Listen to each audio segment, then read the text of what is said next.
Greetings, one and all, to the most cursed, most cringiest corner of the internet. A YouTube channel content creator actively alienating everyone in both the analog and digital world. Well, welcome and good evening, you wonderful dice of all alignments. I am Lunar D8.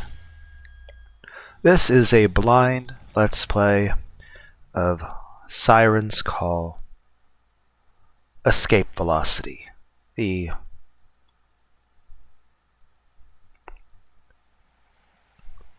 full and most recent version of the game Lose Yourself in Sirens Call. My apologies for any difficulty you have keeping track of watching things in any particular order, given the way I do playlists.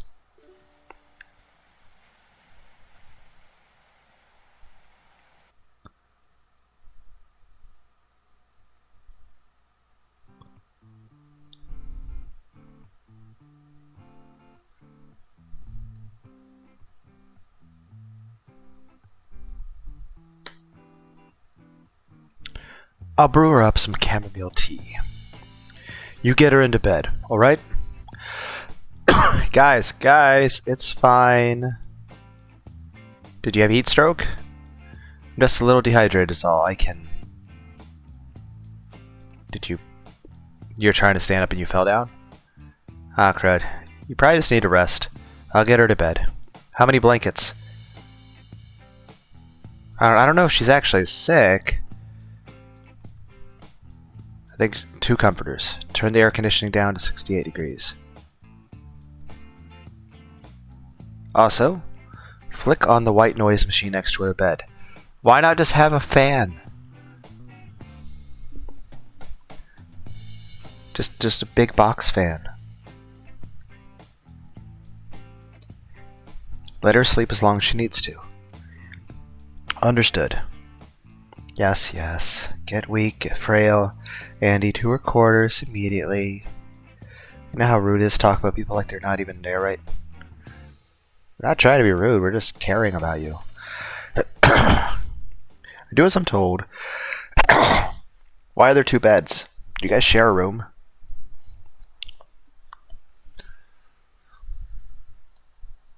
So I do as I'm told, I guide Andy to the bedroom.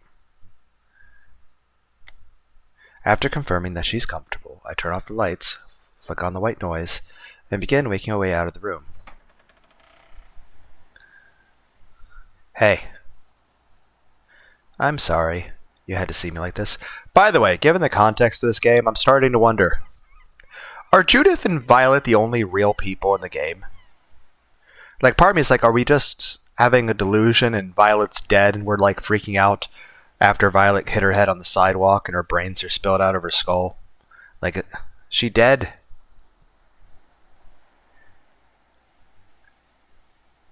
Did she have an epileptic seizure, hit her head on the sidewalk, and die? And I'm blaming myself because, I didn't force her to wear the helmet against her will because she asked not to, and I'm like, I didn't want to force her because I know how it feels like. Oliver's like, well, I don't like when people force me to do stuff, so it's like, I'm not going to force you. Like, you deserve a chance to just be yourself for a little bit. And then, then she falls, hits her head, and like, oh, now she's dead. She's dead because I cared about her. Like, it's like, but like, that's what I'm starting to wonder. What if Violet and Judith are the only real people? What if Andy, Ashton, and Emil don't actually exist? What if they're all just figments of my imagination? What if they're my stuffed animals? Like, what if they're like just a bunch of sock puppets and teddy bears and blahages? And I'm just like talking to inanimate objects. Like, is Angelica real? Is Andy real? Is Ashton real? Is Emma real? Are they just stuffed animals? Is all of this Oliver just talking to himself? Do these people actually exist? I'm normally not this pathetic and weird. I'm not. You were right earlier. Something's definitely wrong with me, but I honestly have no idea what it is. We're just human. Or maybe, I don't know. So please don't think less of me for today. No, I mean, in a real life situation, I would not think less of my friend for this. But at this point, I'm wondering, like, are any of you real? Am I just, like, hallucinating my stuffed animals as actual people? Like, what's happening? I don't want to lose another friend. Not like this. Sure enough, Andy has presented me with one last challenge. A gauntlet of uncharacteristically sincere statements. I'm not even sure if this is the right thing for me to say. But if I stand here too long, that's probably just as bad as saying nothing. You're incredible, Andy. All of us still love you tons. Don't worry. Get some sleep. We'll talk about this more later, okay? Okay, 1, I feel this is the correct thing to say. 2, I feel this is how I would actually feel in this situation. And 3, I feel this is what I would actually say in this situation.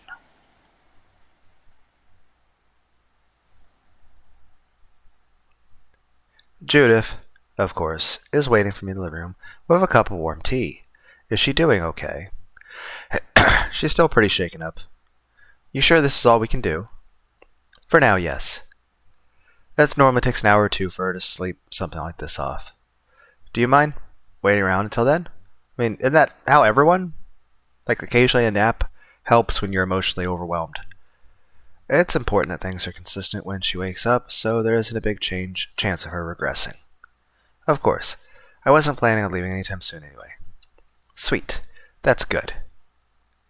I think it's best if I'm the one that goes checks on her, though, if that's okay. If only for the sake of familiarity. Please, take the lead. The last thing I want to do is make things worse than I already have. What do you mean by that?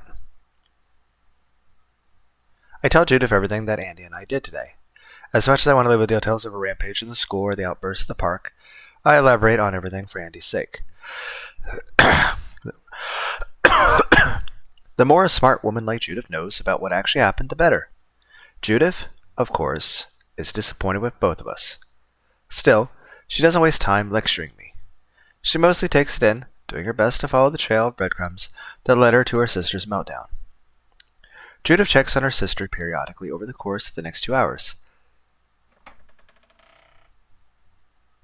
After a much longer intermission than normal, Judith walks back over the couch and taps me on the shoulder. She's awake. She wants to talk with you. Do your best, okay? My best? Even though there's so few of them, Judith's words to me are nebulous and hard to unpack.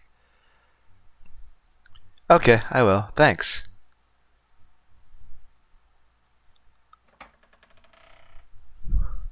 I get up from the couch and make my way into the bedroom.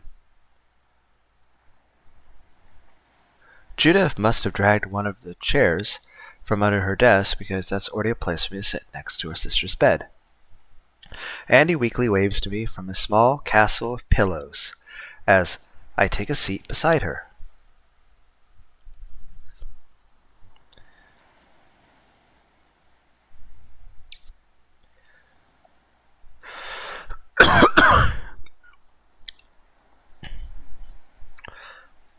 Hey, bench fucker. Hey, coach. You feeling any better? Other than the constant waves of shame and humiliation, yeah, I'm doing swell. How about you? Me? I'm fine. Why wouldn't I be? I wasn't exactly pleasant to you back there. It's fine. I'm used to feeling worthless and depressed and stuff. So, pretty sure I went well beyond my normal healthy level of smack talk. Especially after, Oh.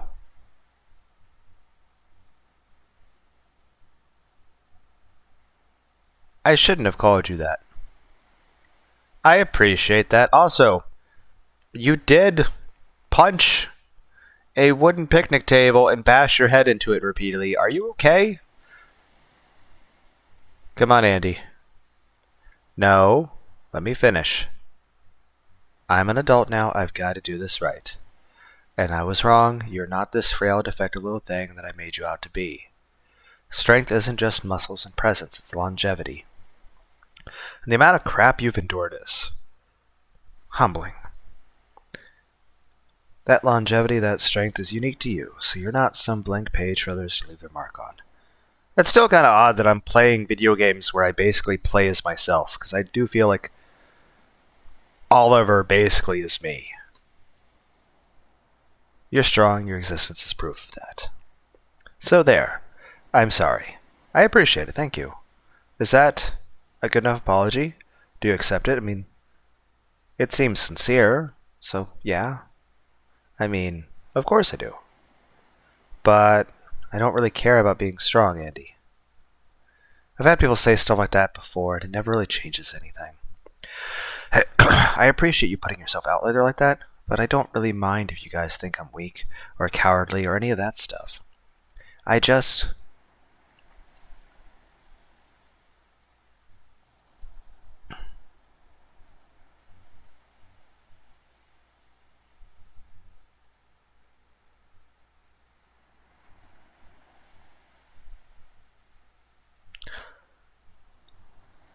want to be happy, you know? Strength is a path to happiness, though. I mean, I'm sure it is for some people. But it's like you said, me being strong or whatever is tied to my existence. My existence, it's just life. It feels weird to be praised for living. So when other people say that, I don't know.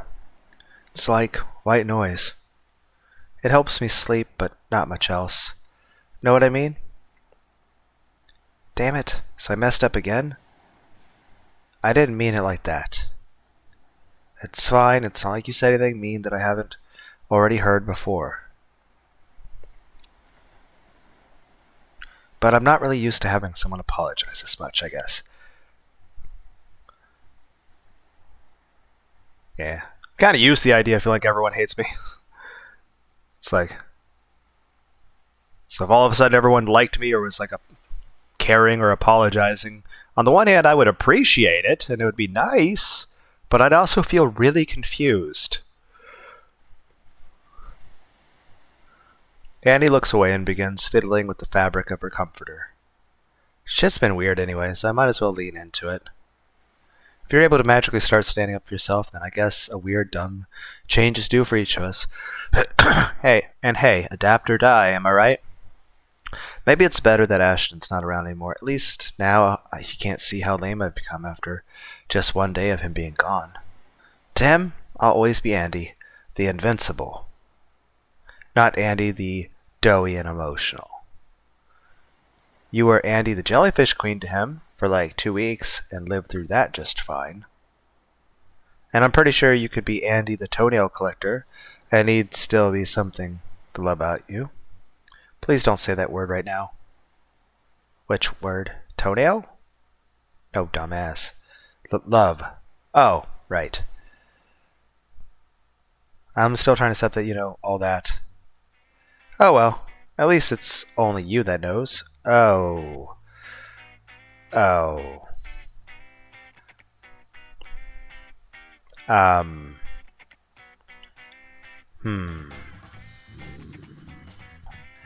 I mean, she's your sister, so that's okay, right? And I'm pretty sure you can keep a secret, so I should be safe. Well, I mean, if you had told me earlier, obviously I'm not going to be like, publishing your shit in like a fucking newspaper or going on Facebook or something, or talking to everyone. But, you were in a not very good condition, and your sister loves you, and she's your sister, and I figured you were going to talk to her about it anyway. I figured, like, aside, I kind of felt that, you would probably love and trust your sister much more than me. I'm just your friend. I would have figured you'd probably would have wanted to talk to her about it anyway.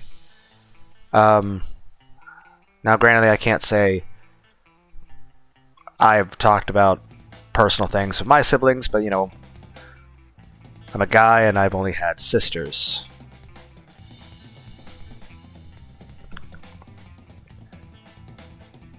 So, I've never really... Plus, there was a bit more of an age gap. Whereas, like, you know,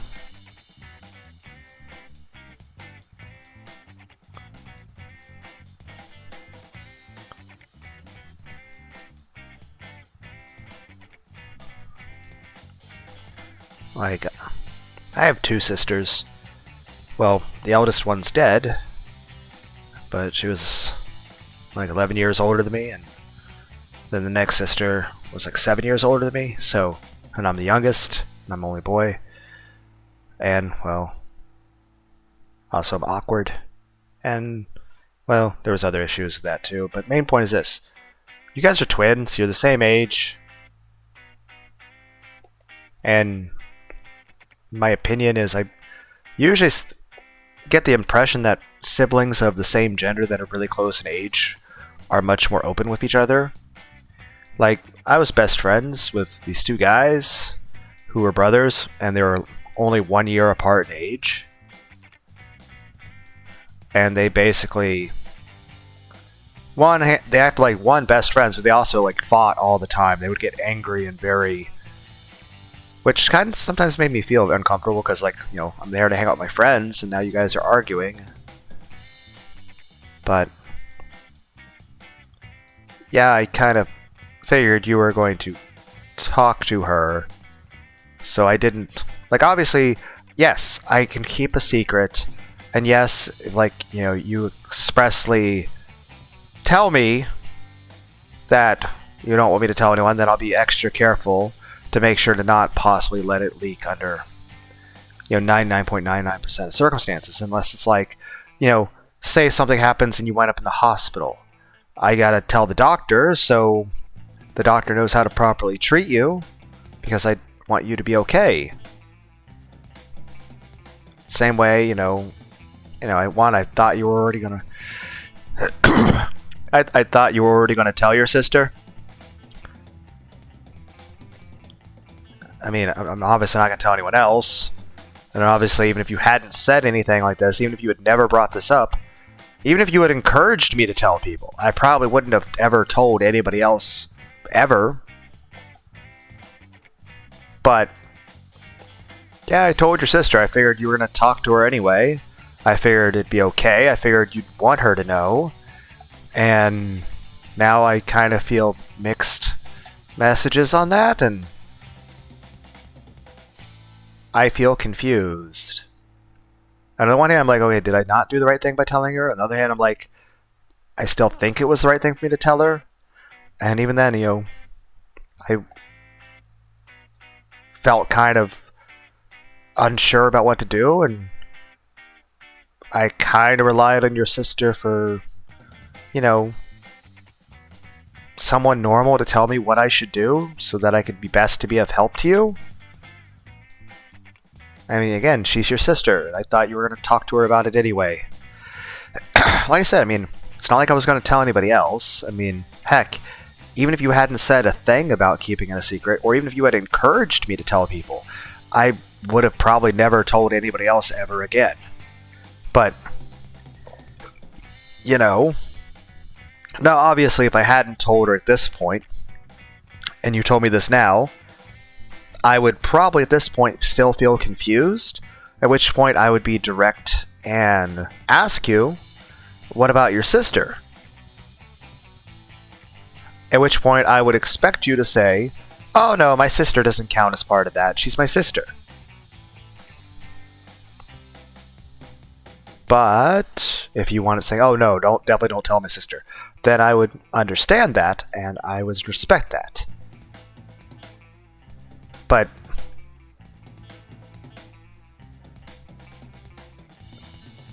so it's not more so me choosing to do a bad thing so much as I don't understand what the good thing is, and I still don't understand if my decision was correct or wrong. And I don't know. I feel very confused and unsure. So oh, teddy bears. Stuffed animals, yay.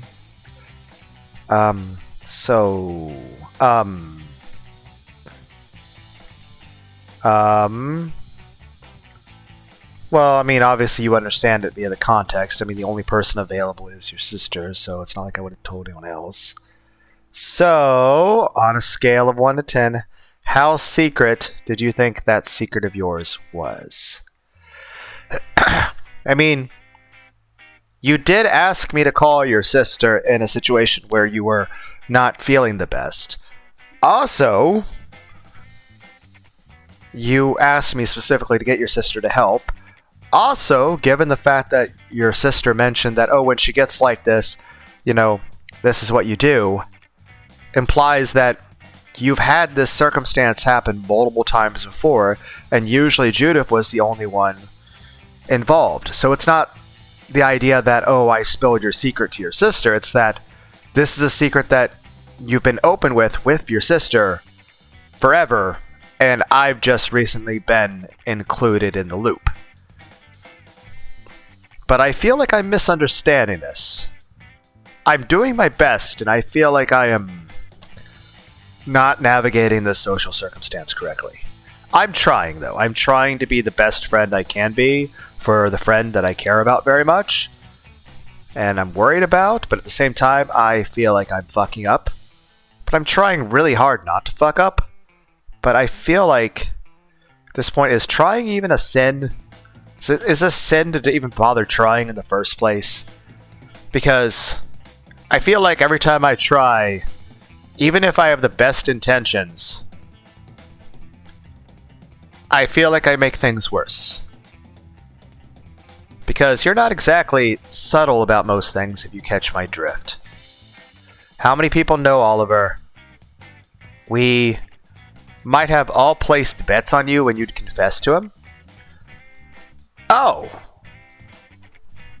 Oh, so I misunderstood where we were going with this.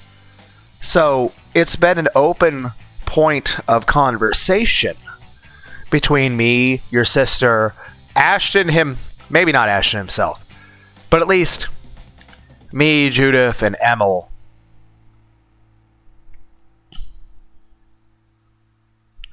Have all been placing bets on when you would confess.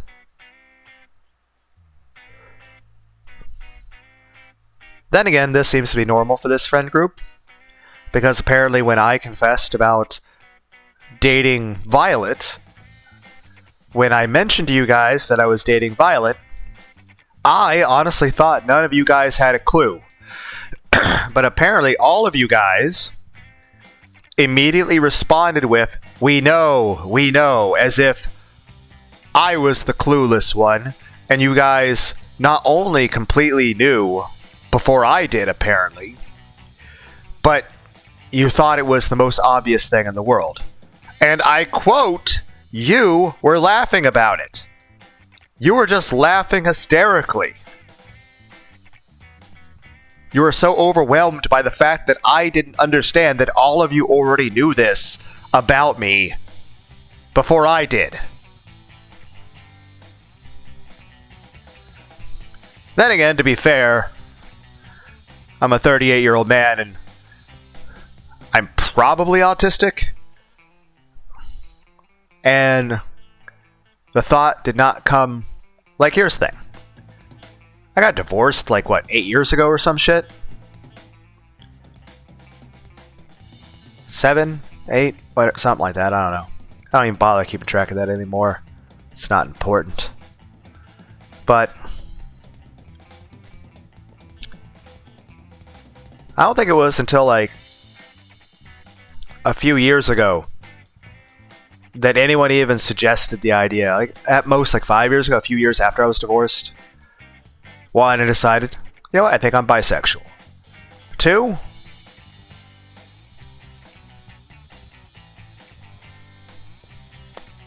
started reevaluating a lot of things about life and society and myself, but also, even then, even after all that, heck, it wasn't until a few years after I was divorced I even heard about the red pill MGTOW communities and heard about those people were saying, which, I'll say this, I'm not a red pill or MGTOW because you can't have a bisexual red pill or MGTOW person. You just can't, they don't exist. But, very interesting content. Now, granted, some of the people are crazy, and some of the people are just, I think, just trying to cash in and make money. off other people. But main point in general, a lot of them simply mean well, and a lot of them I would say don't hate anybody. I'd say in a large event, they're just like me. They're just people that want a place to talk about what's on their mind. Whereas me, it's mainly about anime, my low self-esteem, and video games. Beyond that, I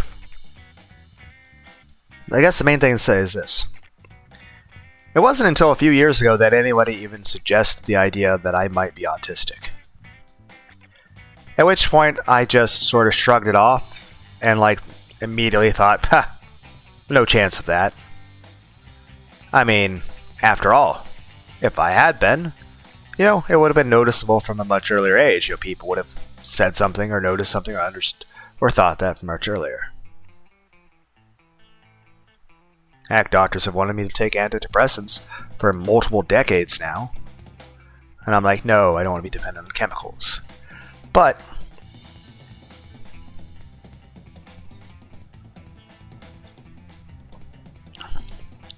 the thing is, reevaluating a lot of things from the past and the way I am about stuff and even just the way I am right now. Yeah, I'm pretty sure I am autistic, so I don't know if I should. Either that or it's something else that isn't autism but is similar to it.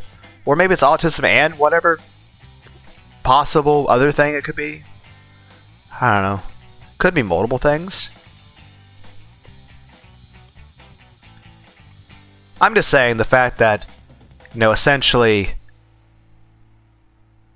the idea that you're a person who is autistic and you don't even have the first, anyone even saying the concept of, hey, you might be, until you're 35, at which point your initial response is, it's well, I mean, any of those things you see of air quotes portrayals of autism you see on TV, I'm like, well, I'm nothing like that. I mean, I know how to talk to people, and I may be a bit awkward and introverted, but that's just...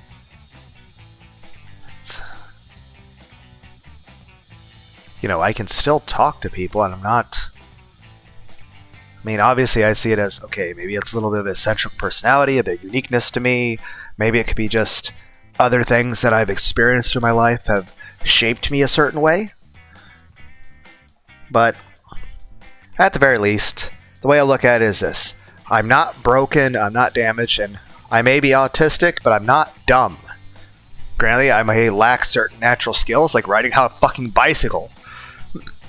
And sometimes my hand-eye coordination seems to suck. And sometimes I may have speech and mannerisms that may be seen a bit odd. And sometimes I may be confused or misunderstand what is occurring. But for the most part, I'm not dumb. And I can communicate to people. And even though I do have quite a bit of social anxiety, I can talk to people. It's just, one, life tends to be busy. I usually don't have opportunity. And even then, in a lot of circumstances, there's nothing to benefit from it, or there's a very likelihood of very bad things occurring from it. I'm just saying this.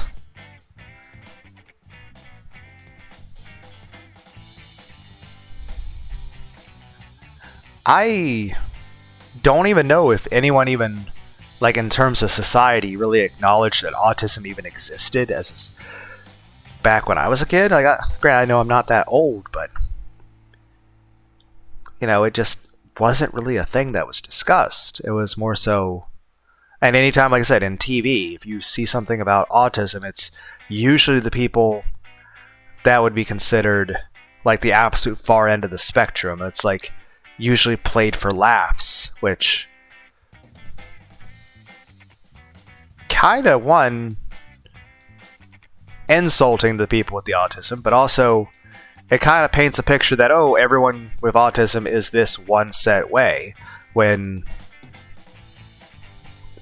I would say probably 90% of people with autism wouldn't even be remotely like that. There might be a couple small things, and of course, but I'm just saying, it's just the fact that people started suggesting it a few years ago, and I'm like, and initially I'm like, I'm so old. I'm like, at this point, I'm like, wouldn't you know about that long before you got to a point of being an adult?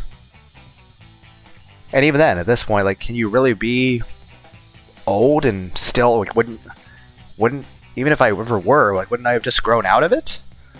Like, then again, I don't see it as anything wrong with me. I just see it as it's just my personality. Now, maybe I could probably do with a little bit more emotional support and self-confidence, and maybe a little bit more money in my bank account. That worries me sometimes, and maybe a little more time to play some video games. But for the most part, I don't see it as anything I'd really would want to change about myself. I'm fine with me being the way I am. I think it's more about an issue about maybe a little bit more self-esteem, maybe a little bit more good things in my corner, and maybe just people that love and accept me for as I am, for who I am. I don't think Ash ever found out, though, so that's good, right? Annie slams her face into a nearby pillow. Well, at least it's a pillow, and I can understand this. You're embarrassed. To be fair, Emma and I thought you would have told him by now. I have a question. In this scenario, if both me, Emil, and Judith all already know that you like Ashton, on the one hand, should we have said anything to Ashton, or was it best to just leave it up to her? Also, there was also the possibility, it seems, that Ashton might have been gay for Emil, which we didn't know that about. So, I don't know what I'm supposed to do. Where's the manual for this? We believed in you so much that we both lost $20 on you. Oh my god. On the one hand, I'm trying to give you a vote of confidence that both me and Emil believed in you. But you know what this means, right?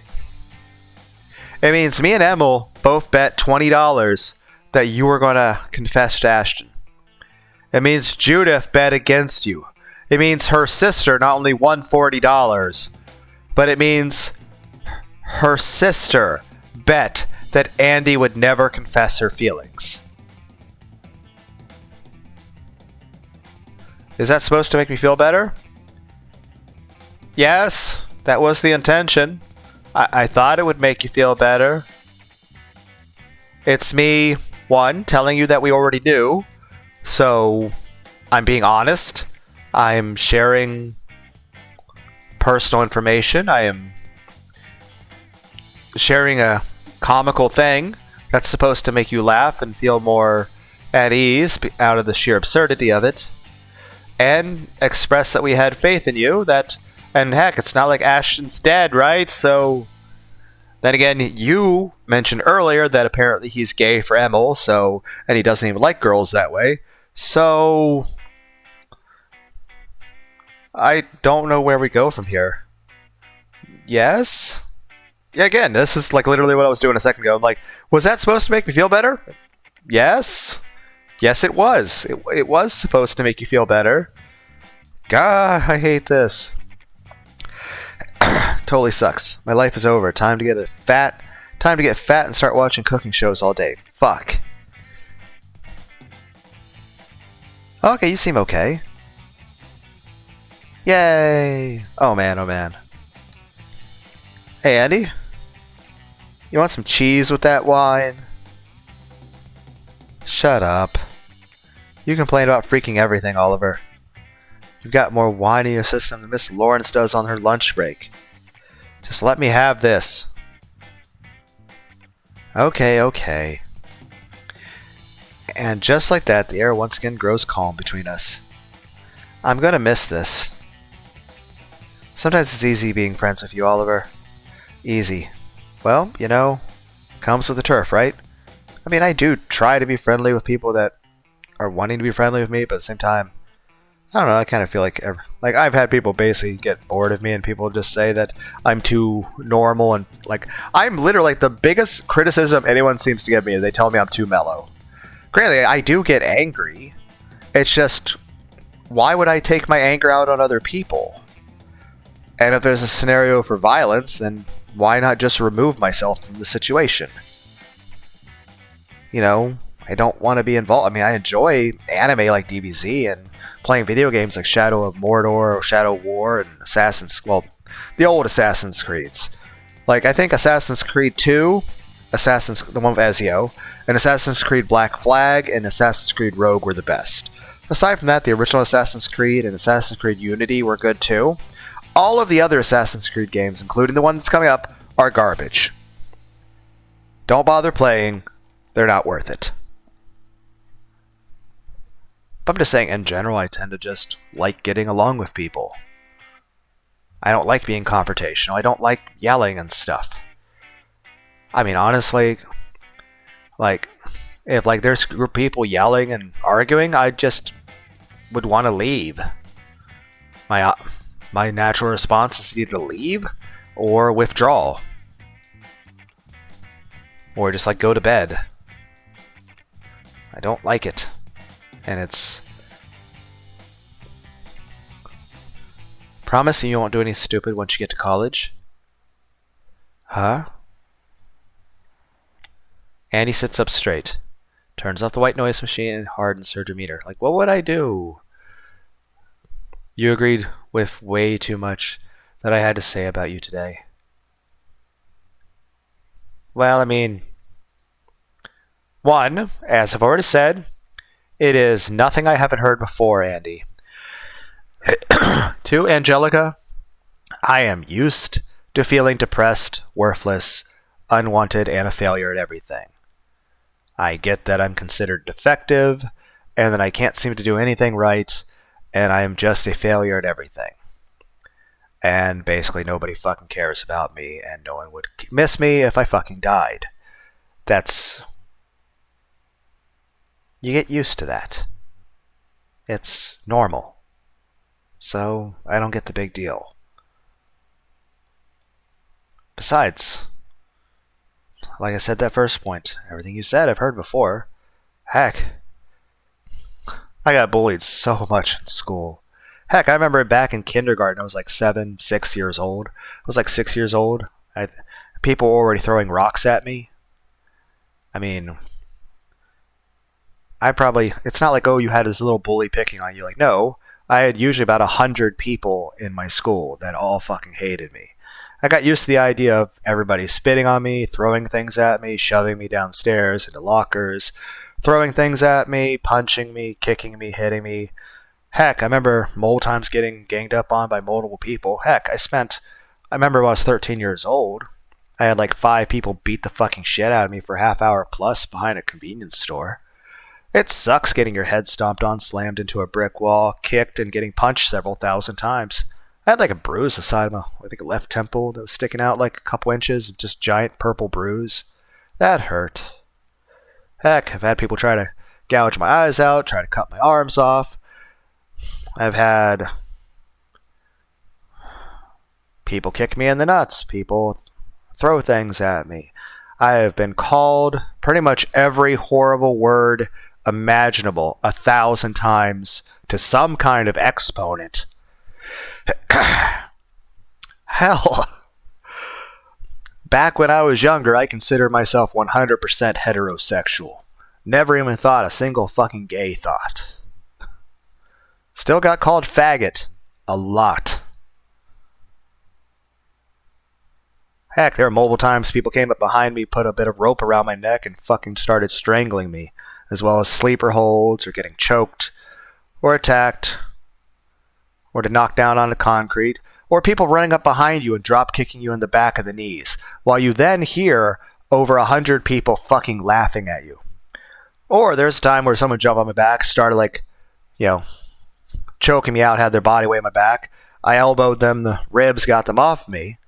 And at first I was angry and going to fight them, but then I noticed like the other 60 people in the gym class, basically, and this is like think I was like 12, but the other 60 people in the class, everybody was smiling.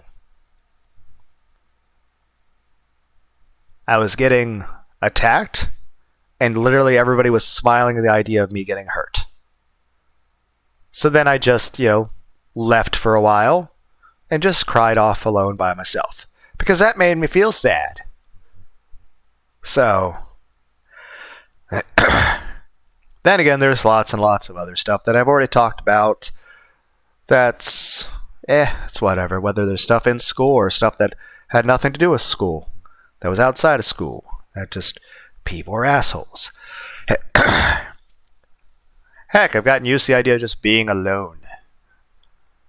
Been alone since my divorce. I've had very minimal relationships, and they have not exactly been emotionally healthy. Basically, I'm just saying, Andy, I don't see the big deal. Granted, at least, don't really deal with a lot of that shit anymore because I'm not very sociable. I'm not really around people too much.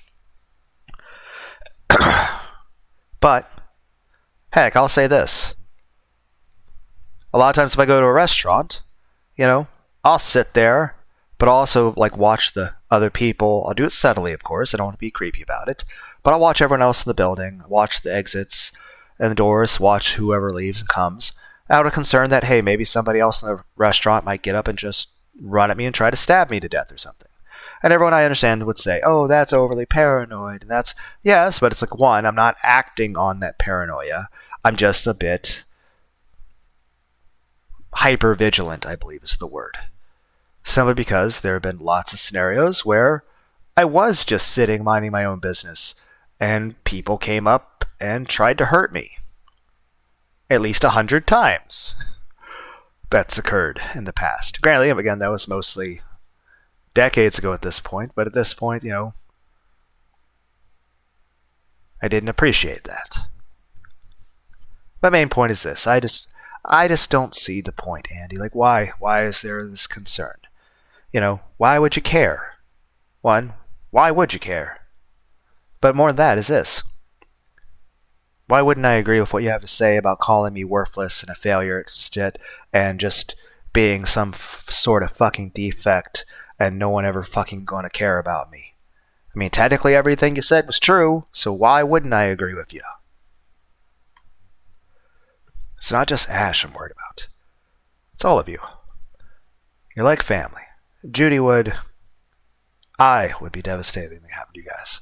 Well, like I said, Ash should be fine, and Emil, I think he just needs the right support. I think he'll be okay. Or that, you and Judy got each other. You guys are good. So promise you won't do anything stupid in Asheville. Don't worry, I won't buy a motorcycle or something. I know I can't ride a bike. Because I can't balance right good enough on a bicycle, and there's no way I can afford the medical bills trying to. It's oh, you just need to learn. No, it's not something I can learn. I cannot learn to ride a bicycle. I cannot do it. And even then, I would not be able to afford the medical bills of trying to ride a bicycle. Beyond that, let's be clear. I'm pretty sure a motorcycle would be more difficult than a bicycle. And more dangerous. Also, those are expensive. Andy? Come on. What are you? Just do it. It's fine. I'll just do my college classes and play some video games. I can't be your coach anymore now that we've graduated. And you don't have a phone, so once you leave, that might be it. So you gotta promise me you'll use everything I've taught you to keep yourself safe once you move up there. I mean, hypothetically in this situation, even if I don't have a phone, couldn't I just get your guys' phone numbers and then just call you from a landline? Or even a payphone? It's 2011. 2011, those things would have already been... Payphones were already gone out of existence.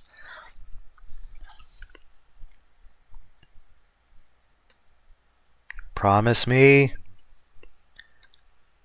Conviction radiates from Andy's face as she waits for my answer.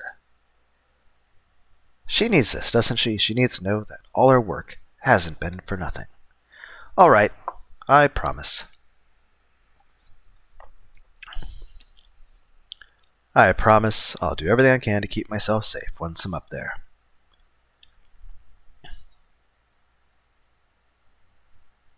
Okay. Okay, good. That's all I needed to hear. And he falls back down in the bed and breathes what I can only assume is a heavy sigh of relief.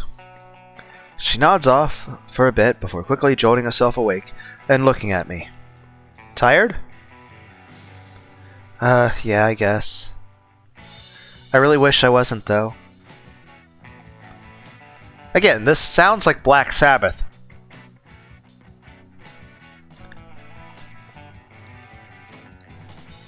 Are you feeling good enough for me to leave? If not, I can probably stay for another 20 minutes or so. But after that, I really do have to get going. I'm alright for now. I've got Judy if I need anything, so you go do what you gotta do, Slim. She flops down onto her bed, stuffing a rather large body pillow in the space between her arms and chest.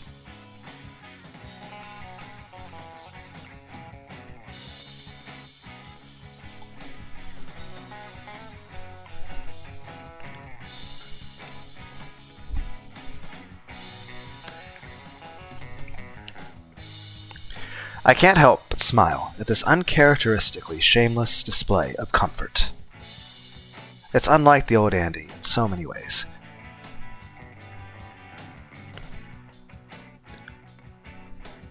And that gives me hope for some reason.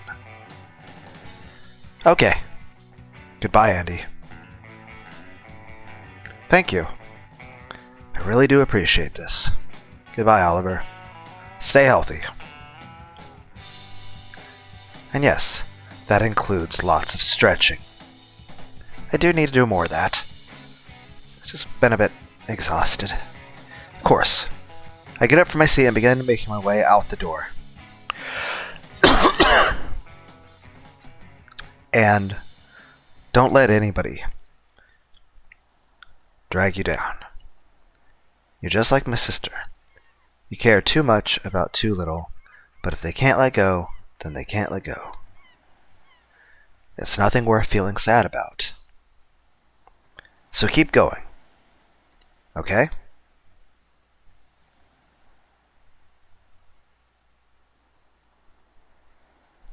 Just keep going forward. Keep moving forward. How is she? Were you waiting by the door? You must have been worried. You two were in there an awful long while. Anything new to report? Why do you seem angry?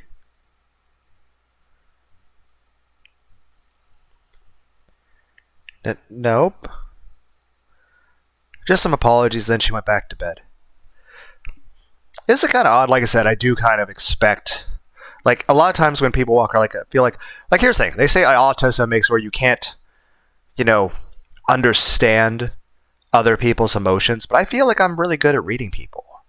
I feel like I'm very empathetic. I feel like I have a lot of empathy. I feel like I'm really good at understanding other people, and I feel like at least when I was younger, I really, really cared about how other people felt emotionally, and I cared about their well-being and happiness. But I think as I got older, I did become a bit more apathetic and more depressed and more withdrawn and a little bit more dead inside, so I cared a little bit less. But also to a large degree, like I feel like the statement is, autistic people can't tell other people's emotions. But I kind of feel like in general, like a lot of times, my default reading I seem to get from people is like whether it be from the looks in people's eyes or just their body language, like the overall feeling I get from people a lot of times is aggression, that they hate me, that they want to hurt me, that they're disappointed in me, that they think I'm disgusting, that they feel that my very existence is an inconvenience to them. And this would be like even just random fucking people at a Walmart if I'm walking around, or say if I'm at a job. And granted, there's a lot of times where I'm overhearing people say stuff they shouldn't be saying. That's obviously a bit rude, or sometimes I see a couple people talking to each other and I see them glance my way and they're talking about something and I'm like, I assume they're saying something terrible about me. And granted, some of the time I'm right. Other times, I never actually get confirmation about that stuff. So, and again, it's not like I'm overreacting about stuff because I'm not having a reaction. I'm simply being observant. But I do try to be mindful of what's going on around me. And, it does seem like a lot of people's, like the emotions that I tend to read from them are they hate me. They feel disappointed in me. They feel that I am inferior to them and I'm doing this wrong and that wrong and I'm a failure at this and I'm a fuck up at that. And that I just don't belong or maybe like all the world's problems are my fault. Then again, I also have like a bit of an emotional, like I wouldn't call it an overreaction since it's not more than just a flinch sort of thing. But, if I'm near people and like they, raise their arm around me, I will flinch. I try not to. I try to force myself not to. But basically my body kind of jolts a little bit as if I'm expecting to get punched or hit. To be fair, I probably have been punched and struck at least not, I don't think it's been a long time, but, if I were to, at least probably about 1,000,000 times. But, yeah, that's probably normal. Just saying. It's just a little bit of a little uncontrolled response. I'll kind of like flinch if the feeling that if someone's too close to you or watching you too closely, that they're going to hurt you. And that if they like raise their arm around you, they're going to like hit you. So, or that at any time, if a person's displaying emotions I read as aggression, that they're going to try to hurt me. But, I don't know. Everyone probably feels that way at times, I guess. I just probably do it a tiny bit more than other people. Oh well, enough of me being silly. Nope, just some Polly went back to bed. Nothing to worry about. Nothing at all. Anywho, sorry we couldn't hang out much today, but I really need to meet up with Violet and start packing. So if you don't mind, dear miss, I do believe I'll be taking my leave. Heh. I'm trying to make this less awkward, but I feel like I'm making it more awkward. Are you gonna yell at me? I feel like you're gonna yell at me.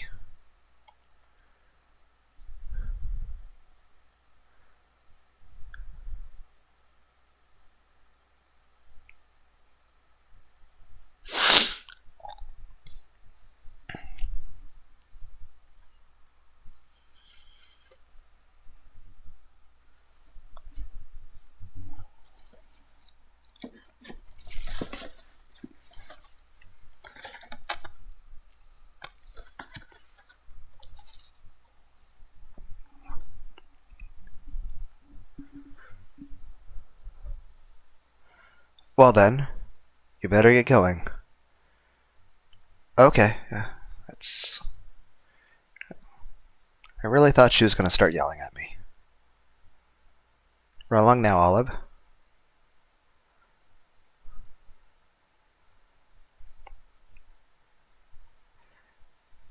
Still getting that feeling you're angry at me and going to yell, but I'm going to leave now and before you can yell at me.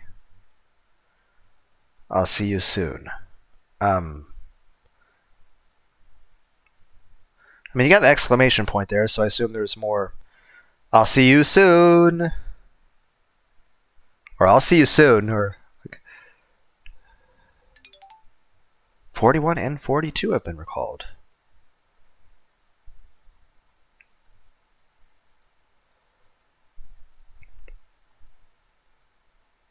Okay.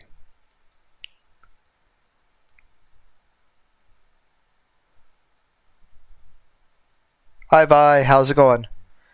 I need to go pack. After saying goodbye to Andy, I make my way over to the beach, hoping I'll find Violet there.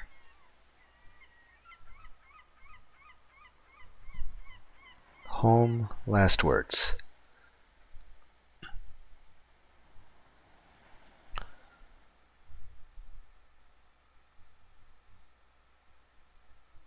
After ducking out of prom early, Judith and I threw some wood on the fire pit in her backyard. It was a good night for a fire, maybe even the best one so far. We spent hours talking around that thing. In a display of strength or stupidity, Andy broke a glass bottle against one of her biceps and threw it into the flames. I feel alive tonight. I guess she was really happy to get out of that auditorium. Emil told us about how, back in Maine, him and his grandmother used to make fires like this all the time. This also sounds like Black Sabbath, but I can recognize the song. Planet Caravan. But it's mixed with something else.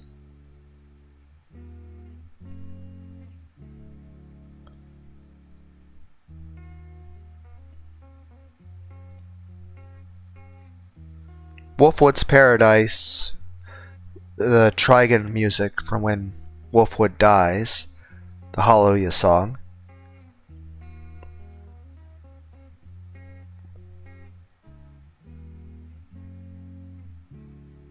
I also feel like a little bit of Perfect Circle and Small Empty Soul. This is really good music. I really like this song.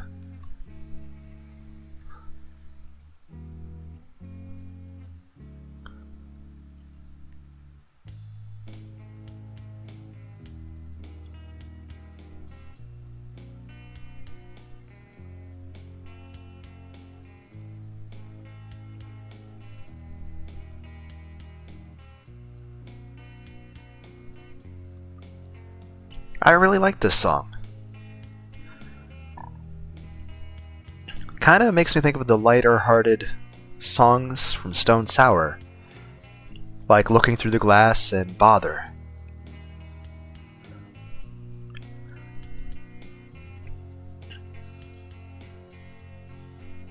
He said something about how a fire doesn't normally feel as warm and spectacular as it should, without a healthy amount of freezing snow and ice surrounding you. This one felt like an exception, though. This one was splendid. Ash and I dropped a cantaloupe off the roof and served everyone else chunks on a larger platter. I don't know why I did it. Maybe we were inspired in some way by Andy's little stunt at the beginning of the night. Funny how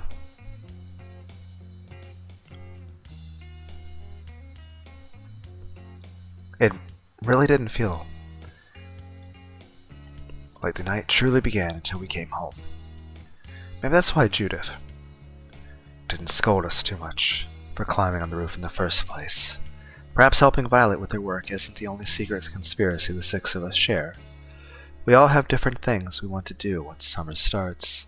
Ash wants to go to a theme park and ride roller coasters again and again till he spews overpriced fried goods all over the sidewalk. Emma wants to work on the book. Andy wants to start running again. Violet just wants to dye her hair purple, of course. Oh, so her natural hair color isn't purple. I mean, I'm not judging her for that, I'm just saying.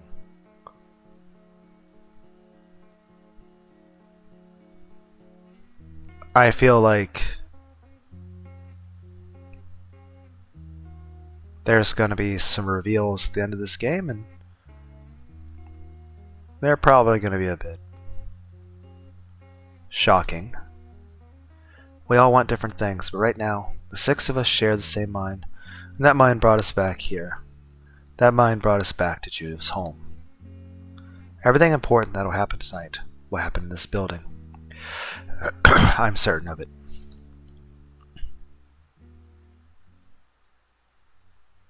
Violet told me something while we were brushing our teeth. In 30 minutes, I'm going to move my air mattress into the living room. Slowly let the air out of yours. That'll be our excuse. See you soon.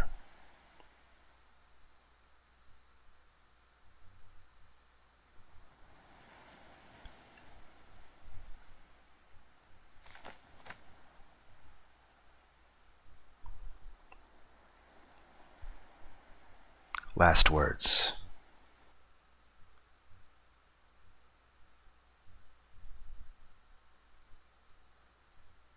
It's weird to think that the next sentence I'm going to write will be the last sentence I ever write as a virgin. I am an interplanetary peanut butter salesman.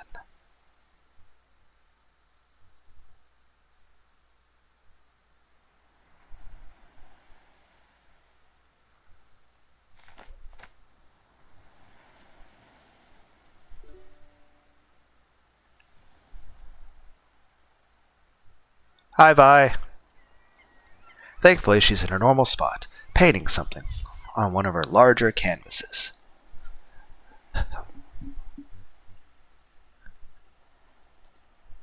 Hi, Vi. Hey, Vi, how's the painting going? Hey there, Olive Oil. It's going fine, still not quite there, though. So what's up? Are you surviving out there okay? You look tired, like even more than you usually do. I am, but it's the good kind of tired.